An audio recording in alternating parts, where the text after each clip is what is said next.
Second unit is on leave, but Goto doesn't really have anywhere to go, so he's still at the station. Asuma's in the same boat, so he goes to Shinohara Heavy Industries to kill some time. While he's avoiding his father, a worker named Jitsuyama is mostly welcoming. He's a bit hesitant to divulge information on a new model of labour, however. With the Babylon project nearing the first stage of completion, Shinohara Heavy Industries is moving into military labour construction. With nothing much to do, Asuma decides to visit Shinshi. His much talked about wife is less than thrilled to have him there, so he's quietly urged to leave soon afterwards. Asuma's next port of call is Kanuka's, though a hold-up prank doesn't quite go as he planned. They don't do much besides watching TV, and she mentions she's headed back to America to see her grandmother soon.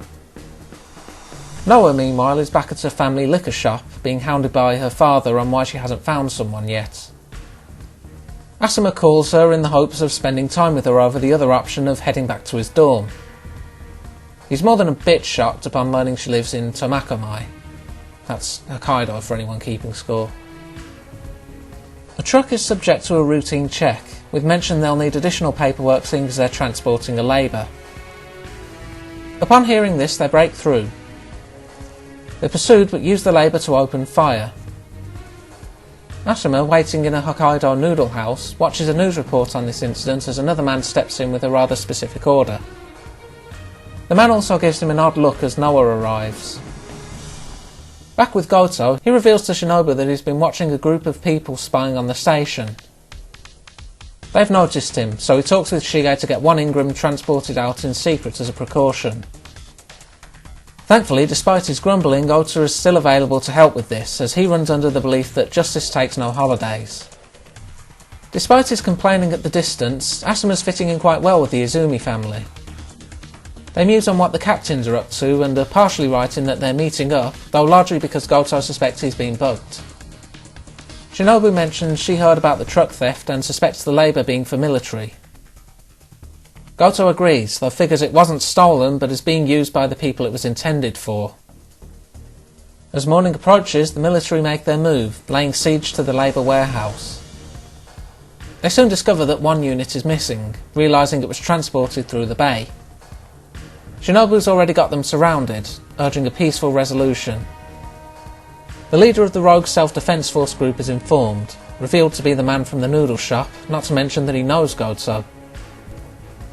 Goto watches Shinobu from a distance, and hopes the best as Asuma and Noah recognise the man on a news report identifying him as Kyoteru Kai.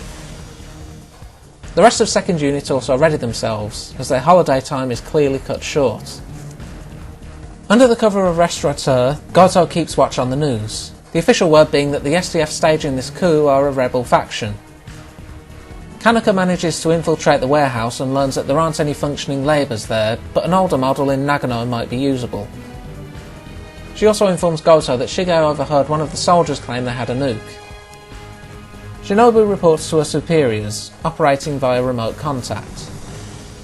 They confirm Shige's story to her, as a missile was taken from an American base in Yokota, and tell her to withdraw her forces. They've also done some digging and learned Kai once went to college with Goto. Shinobu's not happy at being told this, knowing the media will pick up on this quickly if they withdraw.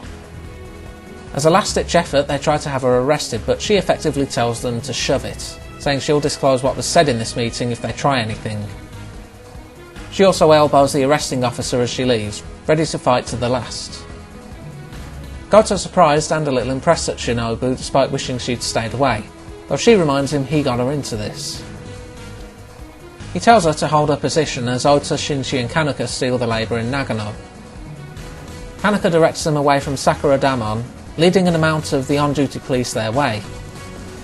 Goto takes this chance and talks his way through the checkpoint. Asuma gets in contact and confirms he saw that Kai was in Hokkaido, in return learning that Alphonse is ready for deployment. Goto then ponders Kai's presence in Hokkaido, being clued in while passing an ad for a ferry service. Kanuka heads to the Yokota base to confirm the missile's theft, and using her position as a police officer and an American ambassador, gets a pay package in the form of some heavy firepower. Goto's faked a car crash and stolen an ambulance, getting in contact with Matsui for some extra help. Matsui sets up a meeting with him and a man named Kubo, who tells him that a ferry known as the Safflower was recently siege-jacked. Goto spots what looks to be a missile launcher on board, and discovers a second ferry, the Pacific, also has one installed, figuring one is a dummy.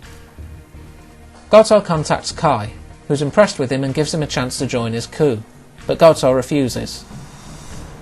The missile is ready to launch, Kai intending to do so if anything is spotted within a kilometre of their location. Asuma is brought up to date, and Jitsuyama offers to donate a Labour paratrooper in the hopes of it being good advertising for Shinohara. Kanaka, Ota and Shinji give the rebels the runaround. Racing through a tunnel, they ready their weapons as Kanaka realises a team will be on the other side. Sure enough, they're waiting, and Kanaka and Ota open fire. Their skill isn't quite enough, as Kanaka's caught when she loses control of her bike, and Ota and Shinji end up crashing off the bridge, but every second counts. Yamazaki is loaded into a Labour, intending an underwater attack, as Noah and Alphonse are airlifted. Step up from grabbing onto a blimp, even if it's not quite mobile flight yet. Kai mocks Goto for such an obvious decoy, but Goto taunts him right back with the whole missile story. Thanks to this, Goto confirms they're on the Safflower, also mentioning to Matsui the rebels' demands are too much for him to back down even if he got the wrong ship, and Kai successfully launches the missile. Noah is lifted into position as Yamazaki emerges from the submarine. Yamazaki's not much of a fighter, but presses forward to the launcher as the rebels fire on him. Kai realises what's happening and races to the launch button, but Yamazaki's already sabotaged the launcher. His plans foiled, Noah arrives to arrest Kai. All Kai can do is smile, noting that even though he lost, there will always be a tomorrow as long as he survives. While not quite the final story as originally planned, this is definitely a high note to go out on. We get to look into the lives of pretty much every major character, and get a good look at why Goto is a lot more competent than appearances might first suggest. We also get a nice insight into Shinobu, her trust in Goto and her unwillingness to back down even in the face of Armageddon. Brief as they may be, we also have some good action scenes and the case of Yamazaki usually in the background saving the day. Well, besides the whole sea monster thing, as we'll never really know what happened there. Kai feels a bit undeveloped in his motive, but it could be left up to the viewer as to whether he really was attempting a coup for power or if he saw it as a contest between him and Goto, or possibly a mix of both. Not a pleasant guy either way, I suppose. Overall, very tense, compelling story, and definitely one worth watching. Next time, we end the early days with a stolen truck and a desperate chase. Until then.